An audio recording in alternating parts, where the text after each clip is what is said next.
Hey everyone, I have been seeing so many videos and blurbs about Star Wars that seemed right and wrong at the same time, and it was starting to make me a little crazy and a little curious. So I had to do some research on what is and what is not real, and I thought I would share what I found with you. All right, so whether you are a fan or not, whether you like these plans or not, here are the actual details that I found confirmed minus the hype, minus the speculation. That is rampant on the internet right now. As of November 16, 2024, the Star Wars universe is set to expand with a slate of new films and series. So let's break that down and see what's on the horizon. But first, be sure to like this video and subscribe for more. Thank you so much. All right, so first up, we've got Star Wars Skeleton Crew, which will be premiering on Disney Plus on December 3rd, 2024. And it will introduce us to this new group of kids who get lost in the vastness of space during the New Republic era. Leading the cast is Jude Law as Nawood, I think is how he says his name. His character is shrouded in mystery, so it'll be exciting to see how he develops. In the interviews with him, Jude Law is truly excited about this role because he was just a kid when Star Wars came out. He remembers watching it on the big screen, and in many ways, it shaped his own desire to be an actor and to get into film. And I can't help but to find that kind of excitement just endearing since I had that same experience and how I responded to Star Wars as a child. Plus, I love the idea that we have an actor, we have a lead who knows the canon. He knows the universe. It's embedded in his DNA to a degree. And I'm really looking forward to seeing what he does with this role, especially since the kids in this series are the same age as he was when he first got into Star Wars. So it's kind of this full circle moment for him. Creators John Watts and Christopher Ford are at the helm of this one, and they are known for their work on Spider-Man and the Spider-Man franchise, which has some super solid storytelling. So while the series really is designed for kids, I have a feeling that the child in me is going to enjoy it. At least I'm hoping so. Next up is Andor season 2, which is set to release on Disney Plus on April 22nd, 2025. The final season of Andor will continue to transform Cassian Andor into his now iconic pivotal role from Rogue One as he becomes one of those figures, one of those Rebel Alliance spies. And one of those spies who lost their lives retrieving the plans for the Death Star that led to the original Star Wars. Diego Luna will return as Cassian, and he will be joined by Forrest Whitaker as Saw Gerrera, Stellan Skarsgard as Luthen Rael, and Genevieve O'Reilly as Mon Mothma, among others who are sure to return. This series was such a marvelous addition to the universe, and it was just so unexpected. I love that Diego Luna described it as patient and intimate. It's a show about people trying to survive oppression and the small things in their life and all of the little bits and parts of their life as they're trying to just work through those moments, whether they are part of the rebellion, whether they are working for the empire. It's the small side of the story. And it's such a human story. And I think season 2 is going to be as amazing as season 1. This is how you tell the darker side of Star Wars. Next is The Mandalorian, which will be transitioning from the small screen to the theater under the title The Mandalorian and Grogu, which honestly, I think they need a better title, but it is what it is right now. Maybe this is just a working title. and it's slated for May 22nd, 2026. And I don't know, I kind of think it's ridiculous for them not to try for a May 4th release. So I'm going to guess the date for this one will change as we get closer to the release. This film brings Grogu and Mando together again as they kind of continue their adventures, but there really is no real word, no real detail on what they may be doing or what their stories will involve. And none of that has been shared publicly.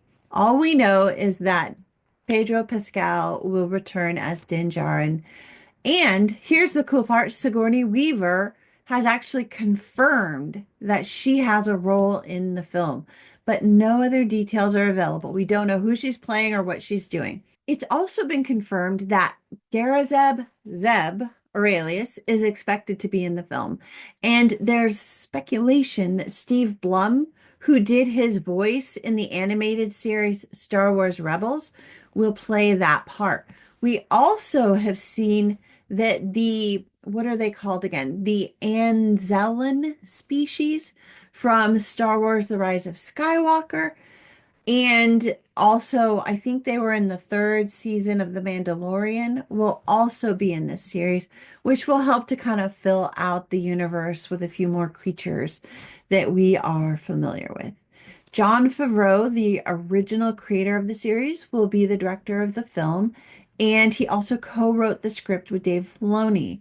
Jon Favreau describes the film as a cinematic experience that honors the characters' journeys and the fans' dedication. I guess we'll see what that means and how that goes as the film kind of comes out. Next up, we have The New Jedi Order, a standalone film set to be directed by Sharmeen Obaid-Chinoy.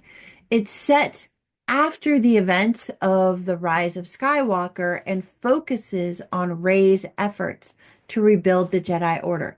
Daisy Ridley, of course, will return as Rey. That's been confirmed.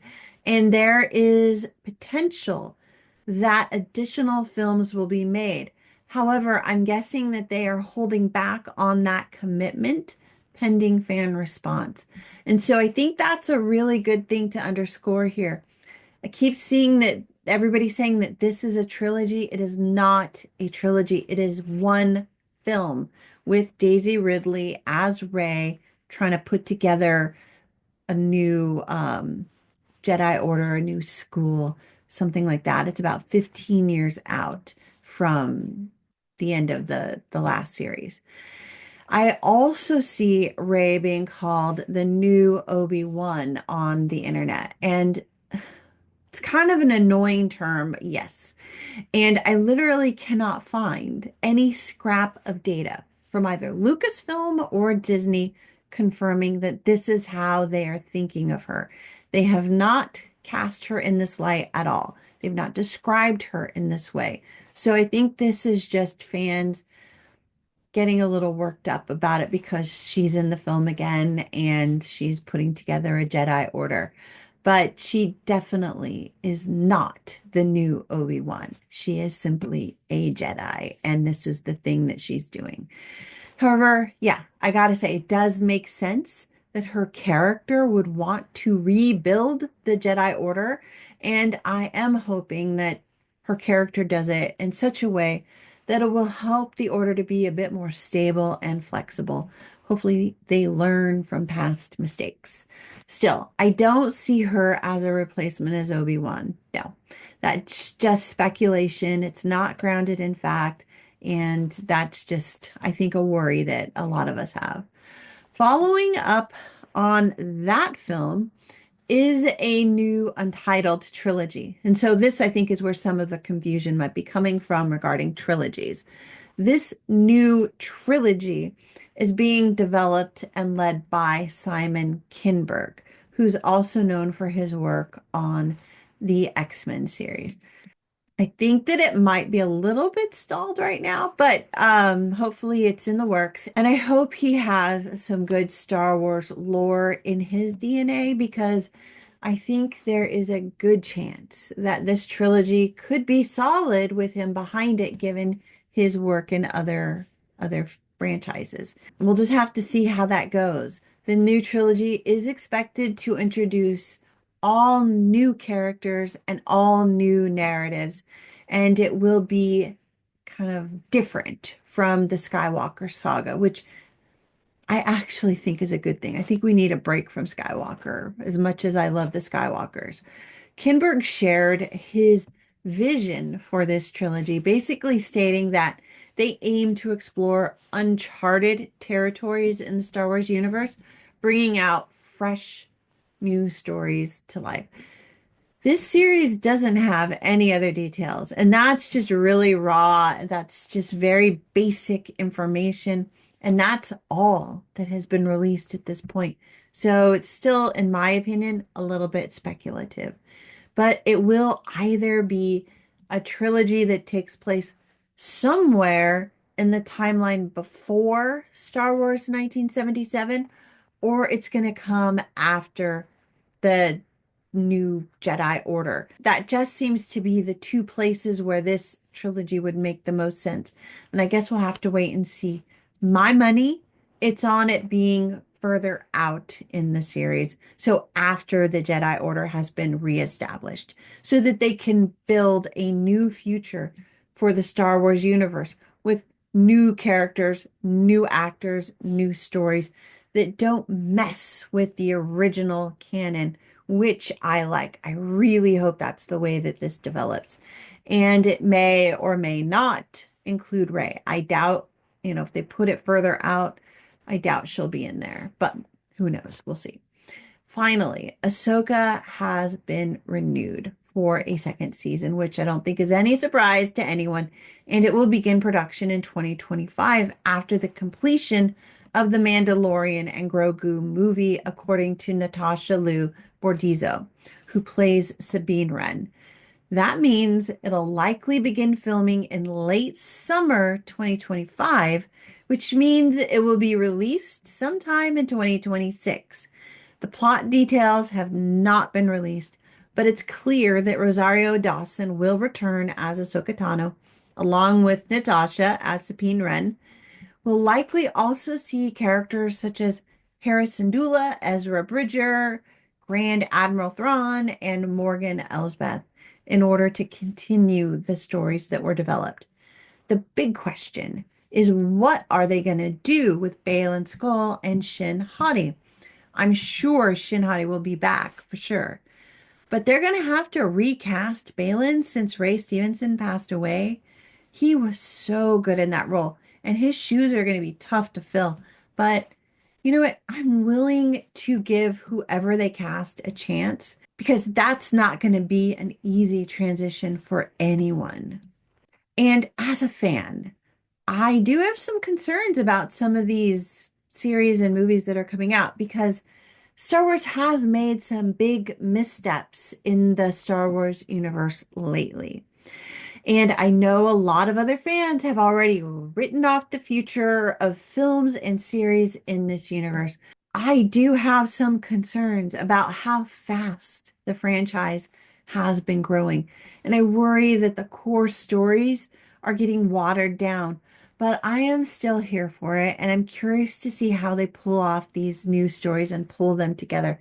I just hope they stick to the canon and focus on good storytelling over the desire for either money or spectacle.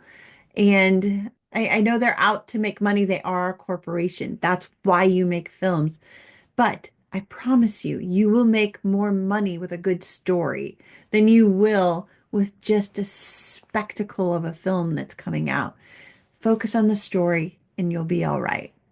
So, the Star Wars universe is absolutely growing. It is growing, in the near future a little more slowly than it has in the past, which I think is a good thing.